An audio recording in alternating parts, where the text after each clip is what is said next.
हिंदू शरणार्थियों का दिल्ली में जोरदार प्रदर्शन इस वक्त जारी है। कांग्रेस दफ्तर के बाहर धरना और प्रदर्शन ये हिंदू शरणार्थी कर रहे हैं। सीएए का विरोध करने के खिलाफ दरअसल ये प्रदर्शन हिंदू शरणार्थी कर रहे हैं। सीएए को लेकर जिस तरीके से लगातार विपक्ष के नेताओं की ओर से बयान दिए जा रहे हैं, उसका खुलकर अब विरोध किया जा रहा है हिंदू शरणार्थियों द्वारा। अरविंद केजरीवाल के घर के बाहर इससे पहले जोरदार प्रदर्शन देखे गए थे और अब ये तस्वीरें आ रही हैं सामने। कांग्रेस दफ्तर के बाहर धरना और प्रदर्शन की, जहां सीएए के विरोध करने के खिलाफ ये जोरदार प्रदर्शन किया जा रहा है हिंदू शरणार्थियों द्वारा। जैसे हमें बोला गया चोर है ये, हमारे पहले हमने वो आए थे, हमने वो दिया था, हमने एप्लीकेशन दिया था, धर्म बचाने भी आए थे हम, वो हमने कागज भी जमा करवाए थे, हम हिंदुस्तानी हैं, उसका सबूत भी दिया था, उसने जानकारी हमारी नहीं ली। उसने आपकी कितनी उम्र है, आप कब आए थे, उस टाइम कितनी उम्र थी? 2013 में आए थे, 5 साल की उम्र थी। वो हमें याद है बचपन के दिन, अब तक याद है कैसे आए हम। सारी बातें याद है उस टाइम की आपको? कुछ याद है, कुछ नहीं है। तो अब आप क्या चाहते हैं? ये स्कूल में हमें पढ़ाई भी करने नहीं देते थे, वहाँ जाते थे बोलते थे तुम हिंदुस्तानी हो, यहाँ आए तो बोलते पाकिस्तानी है पाकिस्तानी। हमारी पहली पीढ़ी भी तो यही थी, जैसे दादा दादी यही तो थे, यहाँ से भगाया, फिर वहाँ से कैसे भगाए? अब ये कांग्रेस के खिलाफ क्यों बोल रहे हैं? क्योंकि कांग्रेस हमें नहीं चाहते, हमें यहाँ रहना चाहे। कांग्रेस बोले तुम वहीं जाओ, तुम पाकिस्तानी हो। तो कांग्रेस मुख्यालय के बाहर जोरदार प्रदर्शन हो रहा है। इस बीच हिंदू शरणार्थियों के प्रदर्शन के दौरान टीवी9 संवाददाता शिवांग माथुर भी मौजूद थे। उनके एक ग्राउंड रिपोर्ट आपको दिखाते हैं। देश की राजधानी दिल्ली में अकबर रोड पे इस वक्त हम मौजूद हैं और यहाँ मेरे पीछे जो विरोध प्रदर्शन होते हुए आप देख रहे हैं, असल में ये वो पाकिस्तान, अफगानिस्तान से आए हुए शरणार्थी हैं जो कि हिंदू हैं और क्योंकि सीएए लागू होने के बाद इनके खिलाफ जो बयानबाजी राजनीतिक दलों द्वारा की गई है उसको लेके ये विरोध कर रहे हैं। यहाँ पे आप देख सकते हैं जिस प्रकार से कल हमने देखा था कि दिल्ली के मुख्यमंत्री अरविंद केजरीवाल के विरोध में प्रोटेस्ट हुए थे, वहीं आज जो है कांग्रेस के अध्यक्ष और कांग्रेस पार्टी के खिलाफ ये प्रोटेस्ट हो रहा है। आज फिर से आप लोग प्रोटेस्ट कर रहे हैं, क्या कारण है? ये राहुल गांधी और सोनिया गांधी और जो केजरीवाल है, दोनों पक्ष मिलकर ही हमारी नागरिकता रुका जा रही है। हम इसलिए ये कहते भगवान करे हमारी तरह वो भी सड़कों पे रूले, वो भी इसके बच्चे भी ऐसे नारा लगाते रहे, क्योंकि अपना हक मांग रहे हैं, हमारे बच्चे का हक मांग रहे हैं। देखो, हम पाकिस्तान से आए हुए हैं, 2013 में आए थे, हम लिख छुप के नहीं आए हैं, पासपोर्ट वीजा पे आए हैं, अपने परिवार सहित आए हैं और 13 में आए थे, 10 साल हो गए हैं। आखिर भारत सरकार ने हमें मर्यादा में रहकर हमें 8-10 साल अपना कुछ गुजारा किया। अब मोदी सरकार ने हमारे विषय में निर्णय ले लिया है नागरिकता का, वो तो केवल हमारे लिए नहीं है, वो तो पूरे विश्व के लिए। यदि ले लिया तो कुछ लोग उसका विरोध कर रहे हैं। अरविंद केजरीवाल से कह रहा हूँ मैं, राहुल गांधी से मैं कह रहा हूँ।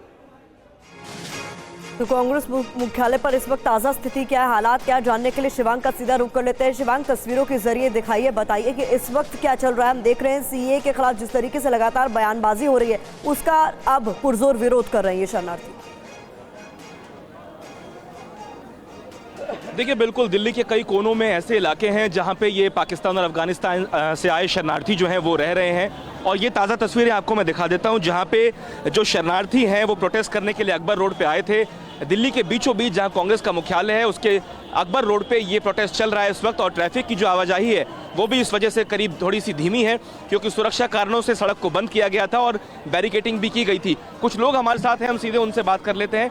ये बताइए कि हमने कल भी देखा आप लोगों को विरोध करते हुए, आज फिर आप राहुल गांधी के खिलाफ कर रहे हैं, कल आपने अरविंद केजरीवाल के खिलाफ किया था, अब क्योंकि लागू हो गया है सीएए तो बयानबाजी से तकलीफ क्या आपको? हमें बयानबाजी से ये तकलीफ है कि ये लोग जो ये बोल रहे हैं, दिल्ली का मुख्यमंत्री और विपक्ष के लीडर ये बोल रहे हैं वहाँ पर, इनसे मैं ये पूछना चाहता हूँ कि हिंदुस्तान में नहीं आएगा तो जाएगा कहाँ? वहाँ हमारी 13-13 साल की 10-10 साल की बेटी को जबरन हमारी आंखों के सामने उठा लेते हैं और उनके साथ बलात्कार होता है, जबरन इस्लाम धर्म कबूल कराया जाता है। उनको ये कहना है कि विपक्षी दलों का असल में ये कहना है कि आप लोगों को नौकरियां कैसे दी जाएंगी, रिसोर्सेज कम हैं, ऑलरेडी यहाँ पे पॉपुलेशन बहुत है। नहीं, हमें नौकरी नहीं चाहिए, हमें आज़ादी चाहिए और हम खुद भी कमा खा सकते हैं। जैसे हमें गाली गलौज करते हैं, ऐसे गाली गलौज नहीं करनी। किसने गाली गलौज किया? ये केजरीवाल ने किया, इनके साथ में रहते हैं वो। आज केजरीवाल जो, जैसे हम लोगों ने पाकिस्तान में जन्म लिया है, ये केजरीवाल वहाँ जन्म लिया होता, इसके जैसे बच्चे स्कूल या कॉलेज जाते हैं तो ये दरवाजे पे खड़ा मिलता आपको कि मेरी। ये तस्वीरें मैं आपको दिखा देता हूँ। अब दिल्ली पुलिस जो है वो ये क्योंकि प्रोटेस्ट अपने समापन की ओर है और इसीलिए बसों के अंदर भर के इनको वापस अपने अपने घरों की ओर रवाना किया जा रहा है। कुछ देर पहले की तस्वीर यहाँ पे ये थी कि पैरामिलिट्री फोर्सेस और दिल्ली पुलिस के जवानों की टुकड़ियों को यहाँ तैनात किया गया था। सड़क पे ट्रैफिक काफ़ी स्लो हो गया था, लेकिन अब जो है धीरे धीरे इन लोगों को अपने अपने घरों की ओर भेजने का काम दिल्ली पुलिस कर रही है। काफ़ी देर ये प्रोटेस्ट चला और साथ साथ आपको ये भी बता दूं कि इस प्रोटेस्ट के अंदर जो स्थानीय बीजेपी के नेता हैं वो लोग भी इस प्रोटेस्ट में शामिल थे और कहीं ना कहीं जो इंडी अलायंस है उसको लेके ये विरोध ज़्यादा बड़ा है। यहाँ पे महिलाएं, बच्चे, तमाम लोग इस प्रोटेस्ट को यहाँ पे समर्थन देने के लिए आए थे।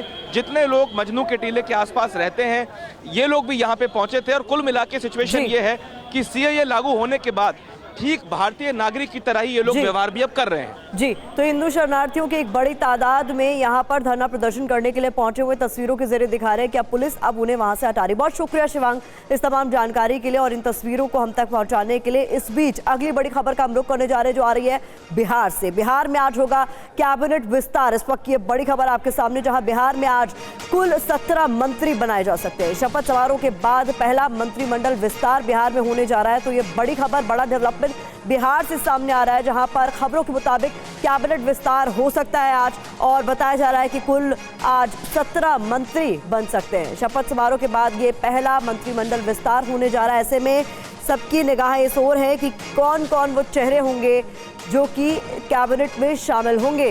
तो नीतीश सरकार का कैबिनेट विस्तार होने वाला है और इसको लेकर बहुत सारी जानकारी आपके सामने TV9 भारतवर्ष रखने जा रहा है। तो नीतीश सरकार का कैबिनेट विस्तार होने जा रहा है और इसको लेकर जो जानकारी हम तक पहुंची है वो आपके सामने हम रखने जा रहे हैं। जानकारी आपके सामने ये कि 17 मंत्री शपथ लेने जा रहे हैं। इसके अलावा बताया जा रहा है कि 9 इसमें जेडीयू कोटे के मंत्री होंगे और 8 जो हैं वो बीजेपी कोटे के मंत्री होने वाले हैं। इसके अलावा जानकारी आपके सामने रख दें कि 3 जेडीयू के पहले से ही मंत्री हैं, बीजेपी के भी पहले से 3 मंत्री हैं, एक मांझी की पार्टी हम से और एक निर्दलीय मंत्री हैं। तो ऐसे में बताया जा रहा है कि आज करीब 17 मंत्री शपथ ले सकते हैं। शपथ ग्रहण जब नीतीश का हुआ था उसके बाद ये पहला कैबिनेट विस्तार है। इस बीच बता देते हैं आपको बिहार में जेडीयू कोटे से जो मंत्री हैं उनको लेकर जानकारी आपके सामने हम रख दें। महेश्वर हजारी विधायक है कल्याणपुर से, साथ ही साथ अशोक चौधरी सदस्य है विधान परिषद के, उसके अलावा सुनील कुमार विधायक है बिहार शरीफ से। जानकारी और भी सामने आ रही है, कुछ और चेहरे जो आपके सामने हम रख रहे हैं। लेसी सिंह विधायक है दमदाहा से, रत्नेश सदा विधायक है सोनबरसा से, इसके अलावा मदन सहनी विधायक है बहादुरपुर से। इसके अलावा कुछ और नाम ये हैं, जयंत राज विधायक है अमरपुर से, शीला मंडल विधायक है फूलपरास से, इसके अलावा मोहम्मद जमा खान विधायक हैं चैनपुर से। तो जेडीयू कोटे से जो मंत्री हो सकते हैं उनको लेकर जानकारी आपके सामने हम रख रहे हैं। इस बीच में बिहार में बीजेपी के जो संभावित मंत्री हैं उनकी भी कुछ नाम सामने आए हैं। मंगल पांडे सदस्य हैं विधान परिषद के, इन्हें मंत्री बनाया जा सकता है। नितिन नवीन विधायक हैं बांकीपुर से, इसके अलावा नीतीश मिश्रा विधायक है झंझारपुर के। साथ ही साथ कुछ और नाम आपके सामने ये हैं कि जीवेश मिश्रा जो कि जाले से विधायक है, उन्हें भी मंत्री बनाया जा सकता है। हरीश सहनी ये सदस्य हैं विधान परिषद के, इन्हें मंत्री बनाया जा सकता है। और जनक राम सदस्य हैं विधान परिषद के, इनका भी नाम मंत्री के लिए सामने आ रहा है। इसके अलावा ब्रजकिशोर बिंद विधायक हैं चैनपुर से, जनक सिंह विधायक है तरैया से। तो कुल मिलाकर ये वो संभावित चेहरे हैं जिनको बताया जा रहा है कि मंत्री बनाया जा सकता है। ज्यादा जानकारी के साथ हमारे रोविंग एडिटर पंकज झा जुड़ चुके हैं। पंकज, ये जो संभावित चेहरों के अब तक हमने नाम बताया है, तस्वीर कुल मिलाकर कब तक साफ हो जाएगी? क्योंकि पहले कहा जा रहा था कि मंत्रिमंडल विस्तार होते होते टल गया। देखिए, मंत्रिमंडल विस्तार तो कल ही था, लेकिन बीजेपी की तरफ से जो लिस्ट दी जानी थी कि आखिर बीजेपी कोटे से कौन कौन मंत्रिमंडल विस्तार में शामिल होंगे, वो लिस्ट नहीं पहुंची थी मुख्यमंत्री नीतीश कुमार के पास। रही बात जेडीयू के लिए, तो जेडीयू की तरफ से 9 मंत्री बनाए जाएंगे और उन सबके नाम तय है। खुद मुख्यमंत्री नीतीश कुमार ने कल सबको फ़ोन करके ये कह दिया गया कह दिया था कि आप सब मंत्री बन रहे हैं, आप सब पटना में ही रहे। इसीलिए जेडीयू की तरफ से सब कुछ तय है। जो संजय झा थे, जो अब राज्यसभा के सांसद बन गए हैं, सिर्फ एक बदलाव किया गया है। संजय झा की जगह बिहार विधानसभा के उपाध्यक्ष रहे माहेश्वर हजारी जो हैं, उनको मंत्रिमंडल में शामिल किया गया है। सिर्फ बीजेपी को लेकर अभी नाम तय नहीं हुए हैं कि बीजेपी से कितने बनेंगे और कौन कौन होंगे। अभी तक सिर्फ संभावित चेहरे ही कहे जा रहे हैं और ये भी तय नहीं हुआ है अभी तक कि आखिर कितने बजे ये शपथ ग्रहण राजभवन में होगा। उसको लेकर भी अभी तक सस्पेंस बना हुआ है। शाम 4 बजे कैबिनेट की बैठक है, इसीलिए अटकलें ये लगाई जा रही हैं कि उससे पहले शपथ ग्रहण हो सकता है। तो बीजेपी की जो नाम है वो अभी तक संभावित माने जा रहा है। ऐसा भी माना जा रहा है कि लोकसभा चुनाव से पहले बीजेपी एक रणनीति के साथ कैबिनेट विस्तार में आगे बढ़ना चाहती है। बहुत शुक्रिया फिलहाल पंकज जी इस तमाम जानकारी के लिए। इस बीच एक और बड़ी खबर बिहार की सियासत से जुड़ी हुई। आज पशुपति पारस बड़ा ऐलान कर सकते हैं। दोपहर 3 बजे प्रेस कॉन्फ्रेंस करेंगे पशुपति पारस। सीट शेयरिंग से नाराज चल रहे हैं पशुपति पारस। दिल्ली में बताया जा रहा है कि वो प्रेस कॉन्फ्रेंस करने वाले हैं दोपहर 3 बजे। तो ऐसे में कोई बड़ा ऐलान पशुपति पारस कर सकते हैं, ये भी माना जा रहा है। अपने लिए जो सीटों की मांग उन्होंने की थी वो तो पूरी नहीं हुई। हाजीपुर को लेकर जो वो अड़े हुए थे वो सीट भी चिराग पासवान को दे दी गई। अब इसके बाद पशुपति पारस का अगला बड़ा कदम क्या होगा, इसी पर सभी की निगाहें हैं। ऐसे में इस वक्त की बड़ी खबर ये कि दोपहर 3 बजे प्रेस कॉन्फ्रेंस करेंगे पशुपति पारस। सीट शेयरिंग से जो कि नाराज चल रहे हैं, ऐसे में प्रेस कॉन्फ्रेंस में क्या बड़ा ऐलान करते हैं, इस पर नजर बनी रहेगी।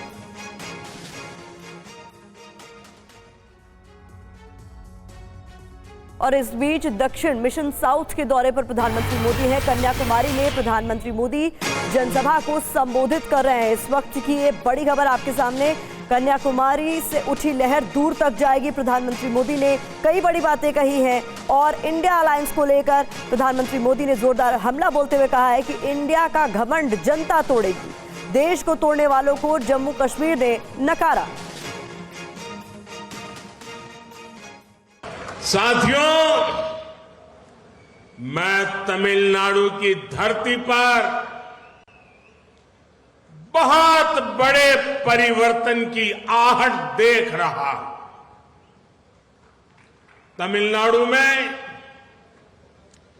बीजेपी का प्रदर्शन इस बार डीएमके और कांग्रेस के इंडी अलायंस का सारा घमंड तोड़ करके रख देगा। साथियों, डीएमके और कांग्रेस का इंडी अलायंस कभी भी तमिलनाडु को विकसित नहीं बना सकता। इन लोगों की हिस्ट्री घोटालों की है। इन लोगों की राजनीति का आधार लोगों को लूटने के लिए सत्ता में आना है। एक तरफ बीजेपी की कल्याणकारी स्कीम होती है, दूसरी तरफ इनके करोड़ों के स्कैम होते हैं। ये लिस्ट बहुत लंबी है और यही इंडी अलायंस की सच्चाई है। कन्याकुमारी ने हमेशा बीजेपी को भरपूर प्यार दिया है और इसलिए यहां की डीएमके कांग्रेस गठबंधन कन्याकुमारी के लोगों को सजा देने का कोई मौका नहीं छोड़ती। आप एक के बाद एक इनकी हरकतें देखिए। 20 साल पहले अटल जी ने नॉर्थ साउथ कॉरिडोर की नींव रखी थी। इस कॉरिडोर के कन्याकुमारी नारिकुलम ब्रिज का काम इन लोगों ने इतने वर्षों तक लटका कर रखा 2014 में जब हमारी सरकार आई तब हमने उसे पूरा किया। बढ़ते आगे और अगली बड़ी खबर की बात कर लेते हैं। ममता को लगी चोट साजिश है या हादसा, ये बड़ा सवाल इसलिए क्योंकि पश्चिम बंगाल की मुख्यमंत्री ममता बनर्जी के सिर में चोट लगने से उन्हें अस्पताल में भर्ती कराया गया था। उनके सिर में 4 टाँके लगे हैं। इलाज के बाद सीएम ममता को अस्पताल से डिस्चार्ज ममता हो गई हैं। ममता बनर्जी अभी स्वस्थ बताई जा रही हैं। हालांकि इस बीच उन्हें धक्का देने को लेकर भी कई तरह के सवाल अब उठने लगे हैं। इस बीच इस वक्त की बड़ी खबर भी आपके सामने हम रखेंगे, लेकिन जैसा कि हमने आपको बताया कि ममता बनर्जी को सिर में चोट लगी थी, जिसकी तस्वीरें सोशल मीडिया पर वायरल हुई थी। उसके बाद हर कोई उनके स्वस्थ होने की कामना कर रहा था। खुद प्रधानमंत्री मोदी ने ममता बनर्जी को स्वस्थ होने की कामना हेतु ट्वीट कर जानकारी दी थी और इसके बाद ये 4 तस्वीरें अब आपके सामने हम रख रहे हैं। कल एक कार्यक्रम में ममता बनर्जी नजर आई, लेकिन फिर जो तस्वीरें सामने आई वो आपके सामने है, जहां शाम में घर में उन्हें चोट लगी, माथे से उनके खून निकल रहा था। उसके बाद SSKM हॉस्पिटल उन्हें पहुंचाया गया, जहां उनका इलाज हुआ और 2.5 घंटे बाद उन्हें डिस्चार्ज कर दिया गया। लेकिन कई तरह के सवाल ममता बनर्जी को इस लगी चोट के बाद उठ रहे हैं। सवाल ये है कि ये कोई साजिश है या फिर हादसा। तो ममता बनर्जी ने पीएम मोदी को शुक्रिया कहा। इस वक्त का ये लेटेस्ट अपडेट आपके सामने। प्रधानमंत्री मोदी ने दरअसल उनके जल्द स्वस्थ होने की कामना करते हुए एक्स पर पोस्ट किया था और ममता बनर्जी ने अब लिखा है कि आपकी दुआ के लिए आभारी। कल ही पीएम ने ममता के जल्द ठीक होने की कामना की थी। तो ममता बनर्जी ने पीएम मोदी को शुक्रिया कहा है और ये तस्वीरें भी सामने आई हैं। ममता बनर्जी को हॉस्पिटल से डिस्चार्ज भी कर दिया गया। इस बीच एक और बड़ी खबर आपके सामने। ममता बनर्जी की चोट को लेकर अस्पताल की ओर से बड़ा बयान दिया गया है। ममता बनर्जी को पीछे से धक्का दिया गया, ये अस्पताल की तरफ से कहा गया है। SSKM हॉस्पिटल के जो डायरेक्टर हैं उनका ये बयान सामने आया, जहां ममता के सिर में चोट लगी, माथे पर 4 टाँके लगे।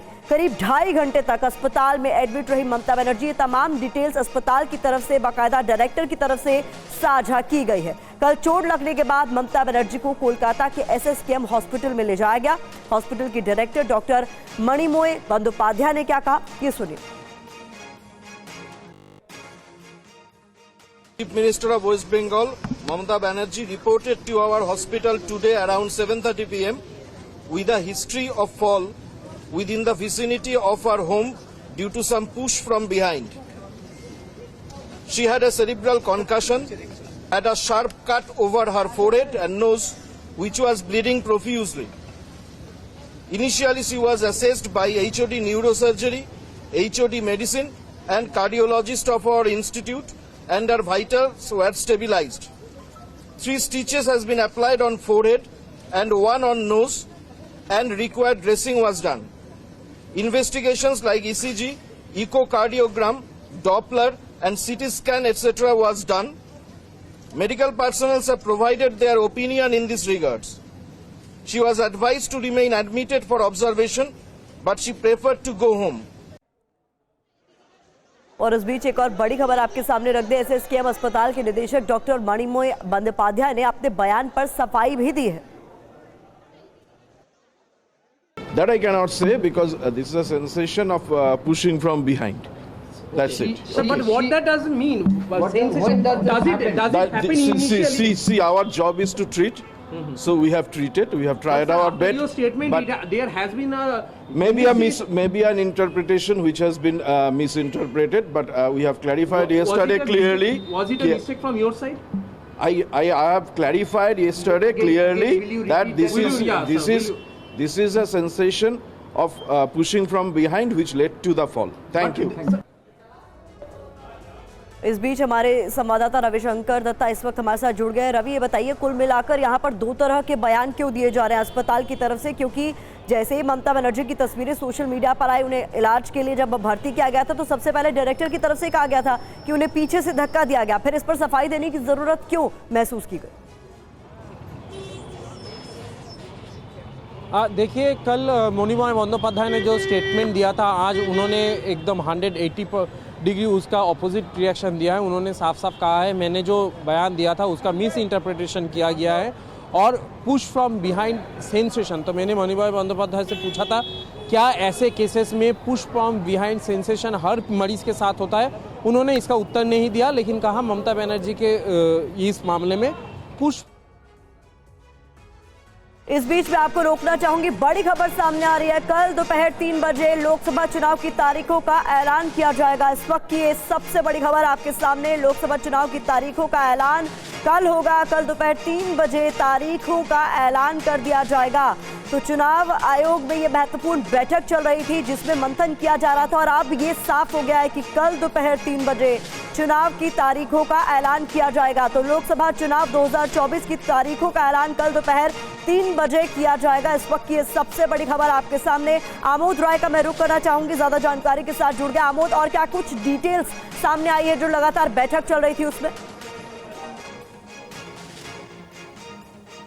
देखिए, कल जिस तरह से मुख्य चुनाव आयुक्त के साथ 2 चुनाव आयुक्तों की नियुक्ति की गई और आज पहली बैठक हुई है। बैठक में चुनाव के प्रिपेयर्डनेस पे चर्चा करने के बाद अभी थोड़ी देर पहले 2 मिनट पहले चुनाव आयोग की तरफ से ये एक बयान जारी किया गया है कि कल आम चुनाव को लेकर दोपहर 3 बजे घोषणा की जाएगी। कितने चरण में होगा, किस फेज में कहाँ इलेक्शन होगा, ये तमाम जानकारी कल 3 बजे साझा किया जाएगा चुनाव आयोग की तरफ से। और ये एक तरह से अब जो कयास लगाया जा रहा था कि कब घोषणा होने वाली है वो अब साफ हो चुका है। कल 3 बजे मुख्य चुनाव आयुक्त के साथ दोनों चुनाव आयुक्त बैठकर इस पूरे प्रक्रिया को आरंभ करेंगे और कल से देश में एक तरह से आचार संहिता लगने जा रहा है 3 बजे से, मैं आपको बताऊं प्रतिमा। तो चुनाव तारीखों के ऐलान के साथ ही मॉडल कोड ऑफ कंडक्ट लागू हो जाएगा। और इस बीच आमोद राय बता रहे हैं कि मंथन हुआ, बैठक हुई, जिसके बाद अब ये तय कर लिया गया है कि कल दोपहर 3 बजे लोकसभा चुनाव की तारीखों का ऐलान हो जाएगा। यानी पूरा लेआउट आमोद तैयार कर लिया गया है जिसमें काफ़ी सारी चीज़ें कल प्रेस कॉन्फ्रेंस के दौरान ही स्पष्ट कर दी जाएंगी। कितने फेज में होगा और क्या क्या तैनाती होगी, कितने बड़े स्तर पर, ये सब कुछ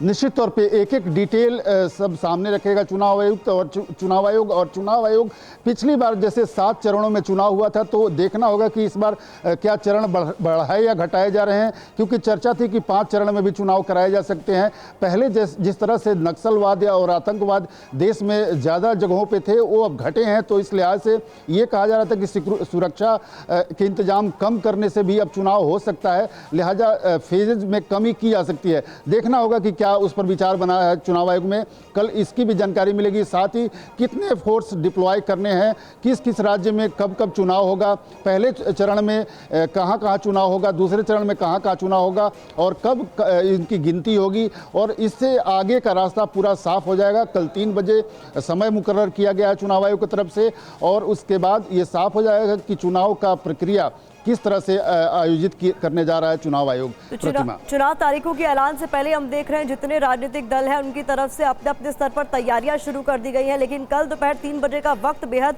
महत्वपूर्ण साबित होगा इन तमाम दलों के लिए भी, क्योंकि अब जब आप आगे बढ़ेंगे तो मॉडल कोड ऑफ कंडक्ट लागू हो चुका होगा तारीखों के ऐलान के साथ ही। आमोद, निश्चित तौर पे देखिए, मॉडल कोड ऑफ कंडक्ट कल जैसे ही घोषणा होगी 3 बजे उसके साथ ही लागू हो जाएगा और जो चुनावी तैयारियां सरकार की तरफ से किया जाना है वो मुकम्मल तौर पे किया जा चुका है। जो अंतिम एक शस्त्र कहा जाता है, चुनाव के पहले कुछ घोषणाएं, लोक लुभावन घोषणाएं की जाती है सरकार की तरफ से, तो उसमें भी कल आपने देखा देर रात पेट्रोल और डीजल के दाम में 2 रुपया की कमी की गई। उसके पहले कैबिनेट की बैठक में किस तरह से डीए अलाउंस बढ़ाए गए, तो सरकार की तरफ से पूरी कोशिश जो तैयारी की जानी है वो किया जा चुका है। कांग्रेस भी आप देख चुकी हैं कि अपनी लिस्ट 2 लिस्ट जारी कर चुकी है, बीजेपी भी अपने तकरीबन 270 उम्मीदवारों की लिस्ट जारी कर चुकी है। तो अब एक तरह से पूरा देश चुनावी माहौल में रंग जाएगा कल से 3 बजे से और अगले 1.5 से 2 महीने तक, मतलब 25 मई के पहले ये पूरा प्रक्रिया खत्म किया जाएगा और नई सरकार का गठन का मार्ग भी प्रशस्त होगा। तो जो एक ये कयास लगाया जा रहा था कि चुनाव की घोषणा कब होगी, तो वो डेट मुकर्रर हो गया। हालांकि पिछली बार चुनाव की तारीखों का ऐलान 10 मार्च को किया गया था, लेकिन इस बार तकरीबन 6 दिन बाद किया जा रहा है। तो पिछली बार शपथ ग्रहण भी 24 मई 2019 को हुआ था। संभव इस बार शपथ ग्रहण में भी थोड़ा वक्त लगे, क्योंकि चुनाव कराने के लिए एक निश्चित अवधि होनी जरूरी होती है और वो अवधि हर जगह देना जरूरी होता है। मॉडल ऑफ कंडक्ट निश्चित तौर पर कल से लागू हो जाएगा और इस तरह से चुनाव के ओर पूरा देश कल से चल पड़ेगा और अगले 1.5 महीने तक लोकसभा चुनाव के लिए अलग अलग राज्यों में अलग अलग जगहों पर नेताओं के रैली दौरे और तमाम तैयारियां आपको देखने को मिलेगा। बिल्कुल, कल दोपहर 3 बजे का इंतजार सभी राजनीतिक दलों को रहने वाला है क्योंकि चुनाव की तारीखों का ऐलान होने वाला है। कुमार कुंदन भी हमारे साथ जुड़ गए हैं। कुमार, ये साफ हो गया है कि कल दोपहर 3 बजे लोकसभा चुनाव की तारीखों का ऐलान कर दिया जाएगा, उसके साथ ही मॉडल कोड ऑफ कंडक्ट लागू हो जाएगा। तमाम पॉलिटिकल पार्टीज वॉर मोड में नजर आने वाली हैं।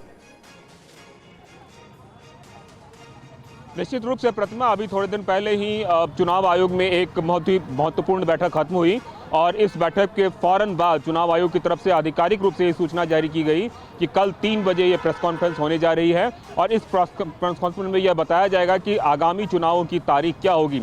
आपको याद होगा प्रतिमा, पिछली बार जो है 7 चरणों में देश में लोकसभा चुनाव हुआ था और उसकी घोषणा 10 मार्च को हो गई थी। अगर उस लिहाज से देखें तो 5 दिन की देरी जरूर हुई है और उसकी कई सारे वजह भी है जिनके बारे में आपको पता होगा कि किस तरीके से चुनाव आयोग में नए चुनाव आयुक्तों की घोषणा और तमाम तरह की चीज़ों की वजह से। लेकिन अभी जो खबर आ रही है उसके हिसाब से कल जो है 3 बजे बाकायदा चुनाव आयोग इस बात के लेके आधिकारिक घोषणा करेगा कि देश में लोकसभा चुनाव कब होने जा रहे हैं। देखा था 2 नए चुनाव आयुक्तों की नियुक्ति के साथ ही उस पर कई तरह के सवाल विपक्ष के नेता की ओर से उठाए गए और कई तरह की बातें कही गई और अब ऐसे में ये तय हो गया है कि कल चुनाव की तारीखों का ऐलान होगा। किस तरीके से आने वाले दिनों में गहमा गर्मी और बढ़ती हुई अब हम देख सकते हैं। देखिए प्रतिमा, कई तरह के कयास लगाए जा रहे थे। कुछ लोग तो ये कह रहे थे कि आज ही चुनाव की तारीख का ऐलान हो सकता है, लेकिन चूंकि विपक्ष सवाल खड़े कर सकता था कि जिस तरीके से ज्ञानेश कुमार और संधू दोनों आज ज्वाइन किए हैं तो कैसे ही आज ही तारीखों का ऐलान हो सकता है। ऐसे में क्या चुनाव आयुक्तों को मतलब समझने और जानने समझने की क्या कोई समय नहीं दिया गया? तो मुझे ऐसा लगता है कि एक दिन का समय जो पूरा मिला है, आज अभी थोड़ी देर पहले जो बैठकों का दौर चला है वो दौर आगामी भी चलता रहेगा, मतलब आज दिन भर। और निश्चित रूप से कल जो 3 बजे का समय है वो सिर्फ और सिर्फ इसलिए रखा गया है ताकि विपक्ष को इस बात के लिए मौका न दिया जाए और उनको यह बताया जाए कि जिनकी नियुक्तियां हुई है वो नियुक्तियों के बाद भी उन्होंने समय दिया और समय लेके उन्होंने पूरी तैयारियां की है। वरना अगर संभव है कि आज जिस तरीके से घोषणा होने की बात हो रही थी चुनाव आयोग के चुनाव की तारीखों की, तो अगर आज घोषणा होती तो संभव है विपक्ष इस पे आरोप जरूर लगाता, क्योंकि कल से ही विपक्ष इस बात को लेकर आरोप लगा रहा है कि जिस तरह से उनका चयन हुआ है, चयन प्रक्रिया को लेकर कह रहे हैं कि आनंद फानन में सब कुछ किया गया है। बिल्कुल, अधीर रंजन चौधरी ने मीटिंग से बाहर निकलकर ही तमाम तरह के आरोप लगा दिए थे और नियुक्ति प्रक्रिया को कटघरे में खड़ा करने की कोशिश की थी और उसके बाद ऑपोजिशन तमाम तरह के आरोप लगा रहा है। लेकिन इस वक्त की सबसे बड़ी खबर आपको बता दें, चुनाव की तारीखों का ऐलान कल दोपहर 3 बजे चुनाव आयोग की तरफ से जो प्रेस कॉन्फ्रेंस होगी उसमें किया जाएगा। आज सुबह ही TV9 भारतवर्ष ने आपको यह खबर दी थी कि किसी भी वक्त अब चुनाव की तारीखों का ऐलान हो सकता है और अब हमारे पास वक्त आ चुका है। कल दोपहर 3 बजे इलेक्शन कमीशन की प्रेस कॉन्फ्रेंस होने जा रही है जिसमें लोकसभा चुनाव की तारीखों का ऐलान कर दिया जाएगा। हमारे तमाम सहयोगी इस वक्त हमारे साथ मौजूद हैं। पीयूष पांडे भी मुझे नजर आ रहे हैं। पीयूष, कल पूरा स्केड्यूल हमारे सामने होगा। इस वक्त चुनाव आयोग के दफ्तर से और क्या अपडेट आप देना चाहेंगे? कल दोपहर 3 बजे प्रेस कॉन्फ्रेंस है। बिल्कुल समीर, देखिए जो चुनाव है वो 7 चरणों में आयोजित कराने की बात है और उसके अलावा अहम बात ये होगी कि 17 अप्रैल से लेकर के फिर उसके आगे के जो 7 चरण होंगे वो मई में कंक्लूड कर दिए जाएंगे। 20 से 22 मई तक ये पूरे चरण आयोजित कराए जाएंगे। और एक अहम बात ये भी है कि जम्मू कश्मीर के चुनाव पर भी चर्चा हुई है विधानसभा चुनावों पर, लेकिन उस पर कोई निर्णय नहीं लिया जा सका है। और देखने वाली बात ये है कि चुनाव आयोग ने भी वहाँ पर पूरा दौरा किया था और अहम बात ये है कि जो सिक्योरिटी का डिप्लॉयमेंट है उसको लेकर के आज जो दोनों चुनाव आयुक्तों की बैठक हुई और चुनाव कमिश्नर की बैठक हुई, बेसिकली CEC की, उन्होंने डिप्लॉयमेंट को लेकर के ख़ास तौर पर संवेदनशील इलाकों को लेकर के बैठक की, मतदाताओं के मामले में बैठक की और तारीखों पर अंतिम निर्णय लिया, समीक्षा की।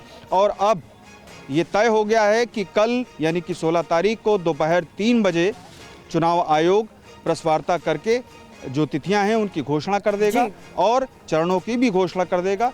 जो जानकारी हमें मिल रही है उसके मुताबिक 7 चरणों में इस चुनाव का आयोजन कराया जाएगा, जैसा कि 2019 में कराया गया था। जी इस बीच रविशंकर दत्ता भी हमारे साथ बने हुए हैं। पश्चिम बंगाल में किस तरीके की हलचल है जब ये खबर सामने आ चुकी है कि कल दोपहर 3 बजे लोकसभा चुनाव की तारीखों का ऐलान कर दिया जाएगा। एक तरफ ममता बनर्जी को सर में चोट लगी, अस्पताल से वो अभी डिस्चार्ज हुई और अब ये साफ हो गया है कि तारीखों का ऐलान कल दोपहर 3 बजे हो जाएगा।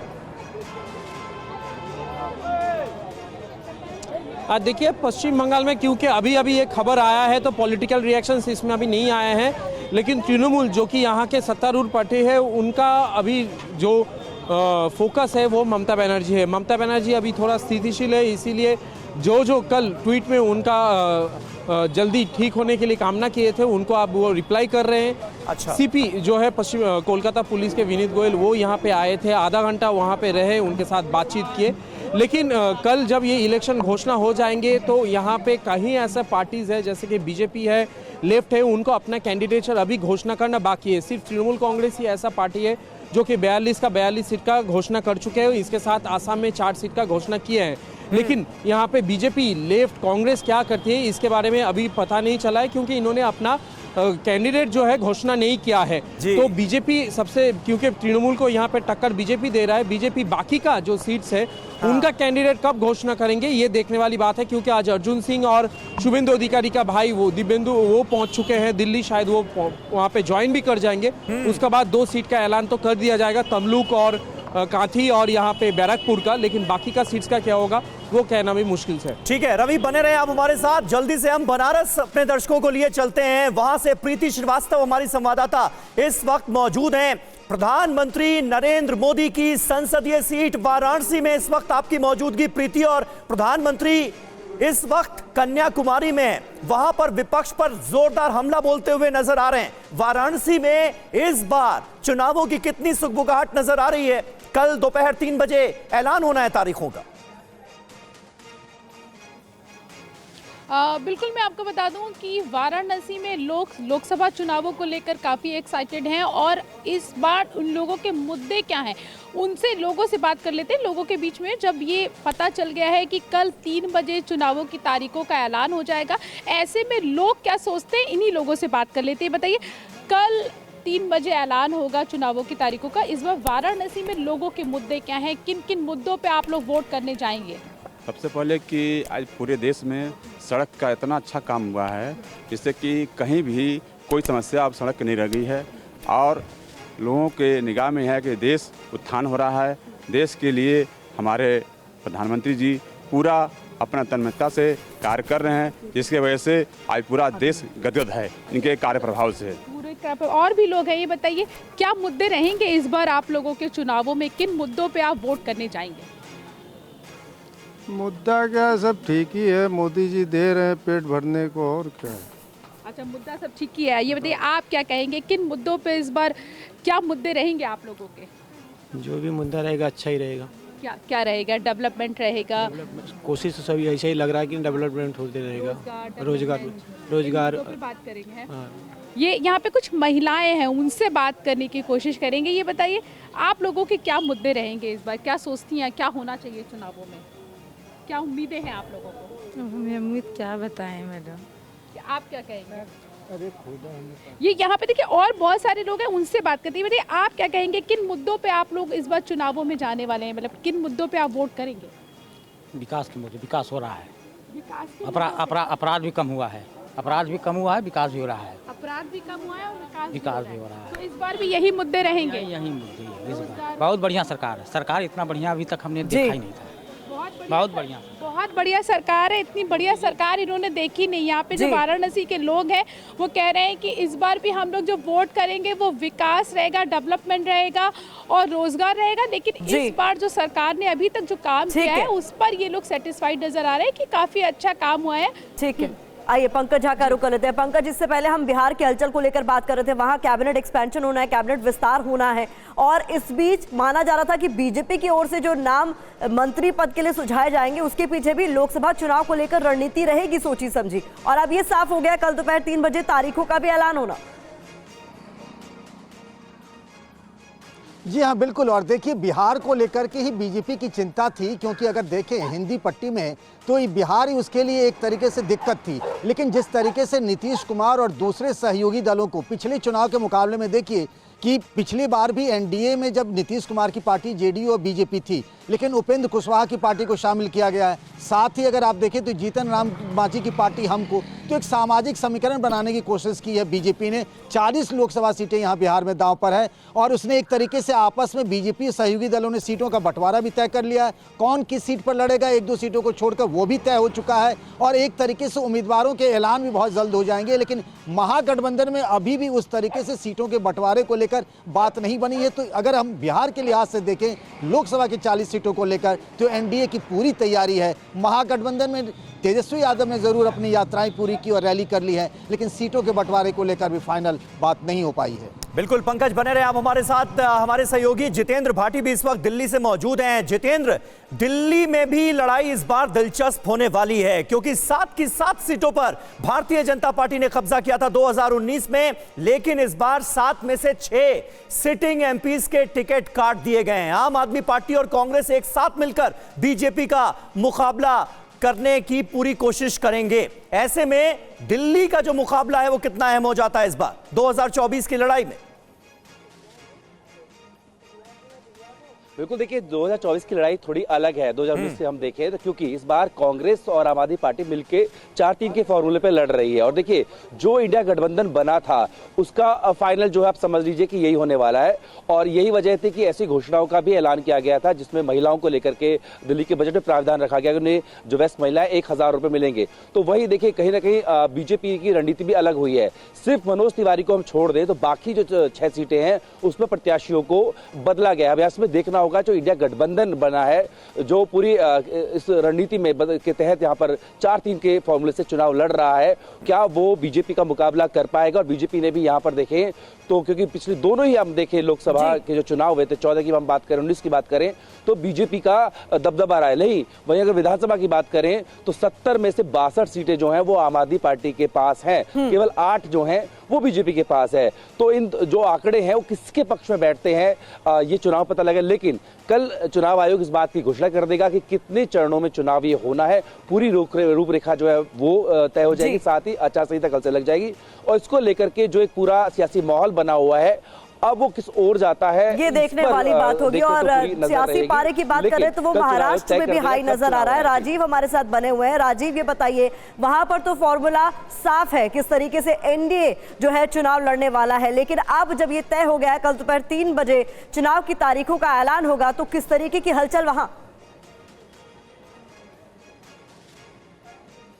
बिल्कुल, देखिए महायुति हो या फिर महागठबंधन यानी कि महाविकास आघाड़ी, साफ तौर पर जो गठबंधन दल है उन्होंने सीटों के बंटवारे के नंबर को लेकर अभी तक कोई खुलासा भले नहीं किया हो, लेकिन कम से कम एनडीए में यानी कि जो महाराष्ट्र में महायुति जिसे कहा जा रहा है उनके अंदर एक अंडरस्टैंडिंग है। क्योंकि जब बीजेपी ने अपने 20 उम्मीदवारों का ऐलान किया तो उसको लेकर किसी की भी प्रतिक्रिया जो है निगेटिव नहीं आई, चाहे एकनाथ शिंदे की अगुवाई वाली शिवसेना हो या फिर अजित पवार की एनसीपी हो। यानी उनके अंदर कहीं ना कहीं अंडरस्टैंडिंग है कि क्योंकि बीजेपी जिन सीटों को लेकर अभी तक मंथन कर रही थी उसमें से 20 नाम का ऐलान कर चुकी है। राजीव, लेकिन महाराष्ट्र में इस बार सहानुभूति का जिक्र जो है वो बड़ा हो रहा है। इंडिया गठबंधन को सहानुभूति का बड़ा सहारा है ऐसा लगता है, और ये बार बार कहा जा रहा है उनके नेताओं की तरफ से कि भाई देखिए जनता जो है वो तय करेगी। और सहानुभूति उद्धव ठाकरे के साथ है, सहानुभूति शरद पवार के साथ है, उस गुट के साथ नहीं जो कि बीजेपी से मिल गया। क्या ये बात सही है? ग्राउंड पर आपको कुछ असर इसका नजर आ रहा है? वाकई ऐसा है क्या?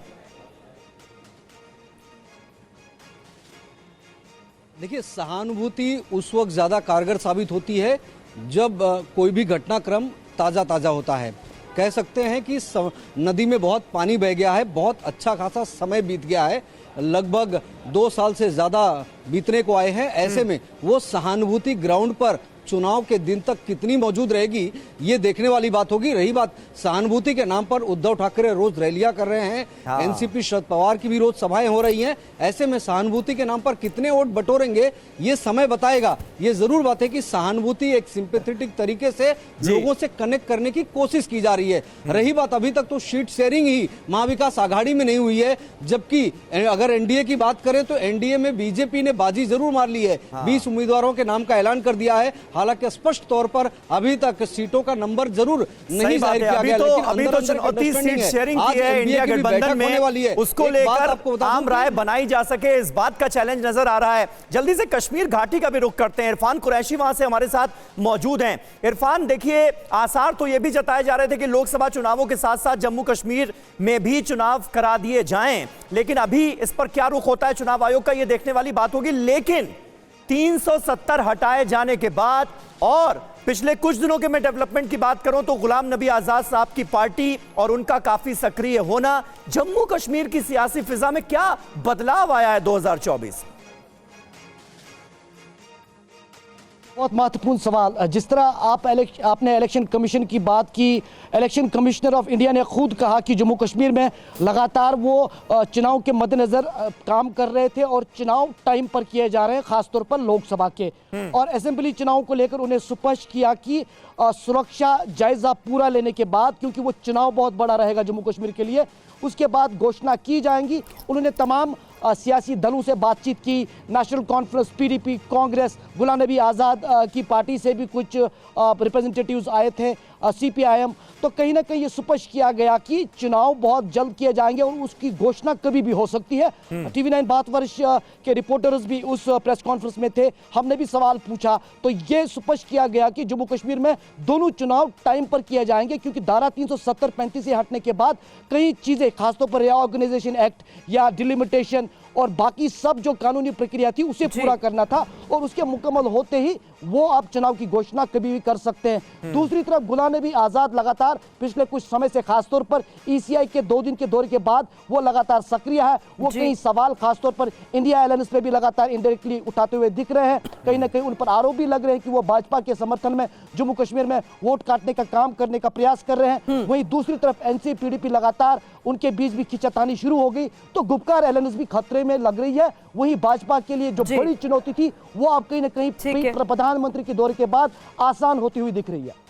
ध्वज आर्या का मैं रुख करना चाहूंगी। ध्वज, राजस्थान में भी हलचल इस बार तेज रहने वाली है, कई बड़े नाम है चुनावी मैदान में ताल ठोकने वाले हैं और कल ये साफ हो जाएगा कि राजस्थान में किस चरण में चुनाव होने वाला है, तारीखों का ऐलान होने वाला है। देखिए, निश्चित तौर पर राजस्थान की बात की जाए तो बीजेपी की बात की जाए तो 15 नामों की लिस्ट आ चुकी है और कांग्रेस के 10 नामों की लिस्ट आ चुकी है।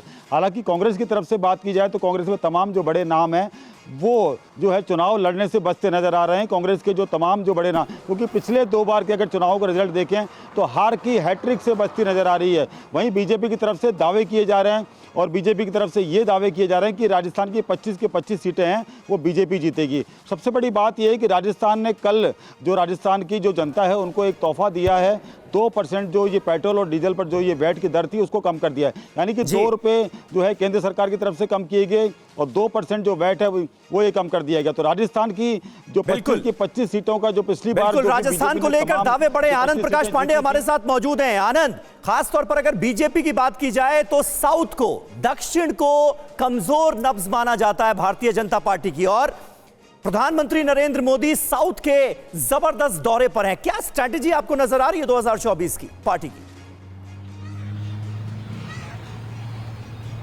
जी बिल्कुल, जाहिर तौर पर जनवरी से अगर हम काउंट करें तो प्रधानमंत्री नरेंद्र मोदी लगभग हर एक राज्य में कम से कम 2 बार जा चुके हैं और इस साल उन्होंने अपने दौरे की शुरुआत ही केरल और लक्षद्वीप से की थी। प्रधानमंत्री अभी भी साउथ के ही दौरे पर हैं और अगले 4-5 दिन साउथ के दौरे पर ही रहेंगे। इससे पता चलता है कि इस बार प्रधानमंत्री नरेंद्र मोदी ने, सरकार ने और बीजेपी ने दक्षिण को लेकर कितना जोर दिया और कितनी मेहनत की है। इसकी वजह एक ये भी है कि अभी तक बीजेपी को कहा जाता था कि उत्तर की पार्टी है, नॉर्थ इंडियंस की पार्टी है, लेकिन जिस तरह से प्रधानमंत्री नरेंद्र मोदी ने 2019 से लेकर अभी तक लगातार साउथ के दौरे किए, उसकी वजह ये भी है कि उत्तर में यानी कि नॉर्थ इंडिया की अगर बात करें तो बीजेपी लोकसभा के सीटों के लिहाज से सैचुरेटेड है, यानी कि आपके पास यहाँ पे स्कोप बहुत कम है सीटों की संख्या बढ़ाने का। और ऐसे में अगर आपने 370 और 400 पार का नारा दिया है तो उसको पूरा करने के लिए आपको साउथ से, जहां पर बीजेपी की प्रेजेंस और सीटों की संख्या बहुत कम है, वहां आपको एक फर्टाइल राजनीतिक जमीन वहां दिख रही है जहां से आप सीटें जीत सकते हैं। और यही वजह है कि बीजेपी हो, प्रधानमंत्री नरेंद्र मोदी हो, अमित शाह हो, जेपी नड्डा हो, लगातार साउथ पे फोकस किए हुए हैं और जो सीटों की संख्या उसमें बढ़ाने की लगातार कोशिश कर रहे हैं। आंध्र प्रदेश में, तेलंगाना में बीजेपी ने अपना जो वहाँ जो विधानसभा चुनाव है वहाँ पर बीजेपी ने अपनी सीट शेयरिंग कर ली है। इसके अलावा उड़ीसा में भी बातचीत चल रही है। जो विधानसभा चुनाव है जो अभी लोकसभा चुनाव के साथ होंगे उसको लेकर भी बीजेपी ने अपनी तैयारी कर ली है और सीट शेयरिंग लगभग पूरी कर ली है। तो ये बताता है कि बीजेपी ने जो टारगेट दिया है 370 बीजेपी के लिए और 470 एनडीए के लिए, तो उसको लेकर बीजेपी पहले से ही रणनीति बना रही है और जमीन पर काम भी कर रही है।